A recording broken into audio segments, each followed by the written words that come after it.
দ্বাদশ শ্রেণীর শিক্ষার্থী আমাল মুসা গাজায় ইসরায়েলি আগ্রাসনে ৯বার বাস্তুচ্যুত হওয়ার পর ৫ মাস আগে সংযুক্ত আরব আমিরাতে পাড়ি জমিয়েছেন খান ইউনিসের এই তরুণী।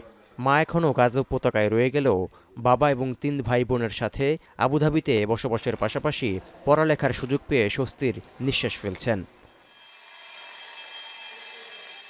ইসরায়েলি বর্বরতার হাত থেকে শুধু বেঁচে থাকার লড়াইয়ের মধ্যে উচ্চশিক্ষার কথা চিন্তা করারও উপায় ছিল না বলে জানান আমাল মুসা। এভাবেই গাজা উপত্যকার শিক্ষার্থীদের জীবন থেকে চলে গেছে প্রায় ২টি বছর। তাই বিশ্ববিদ্যালয়ে পড়ার কথা থাকলেও সংযুক্ত আরব আমিরাতে এখন দ্বাদশ শ্রেণী থেকেই শুরু করতে হচ্ছে আমাল মুসার মতো আরও অনেককেই। তাই এই সুযোগ কাজে লাগাতে দৃঢ় প্রতিজ্ঞ এই শিক্ষার্থী। وبالذات انه يعني مواليد 2006 تقريبا ضاعت عليهم سنتين، مفترض يكونوا سنه ثانيه جامعه، هسه هم ب 12، فالشيء جدا صعب عليهم، وكان عندي مخاوف اني انا اكون زيهم، بس الحمد لله يعني الله اعطاني فرصه وان شاء الله اني انا اغتنمها। শুধু আমাল মুসা নয়, তার মতো ৮০০র বেশি ফিলিস্তিনি শিক্ষার্থী সংযুক্ত আরব আমিরাতে পড়াশোনার সুযোগ পেয়েছে। শিক্ষাজীবন শেষে নিজেদের মানব সেবায় বিলিয়ে দেওয়ার স্বপ্ন দেখছেন অনেকেই। এমনকি গাজা উপত্যকায় রেখে আসা সহপাঠীরা এখন কি অবস্থায় আছে তা নিয়েও বেশ দুশ্চিন্তায়।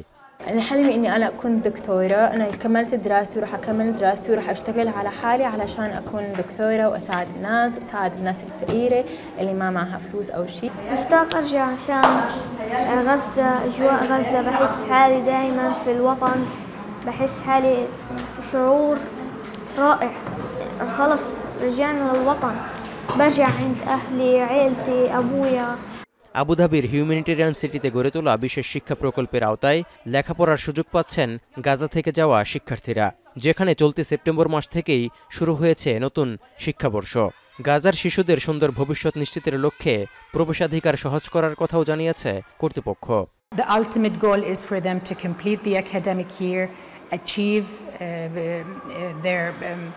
get their certificates for that year, and for those finishing in grade 12 to have the opportunity for scholarships to continue with their university education. Our role, our responsibility, our duty is to make sure that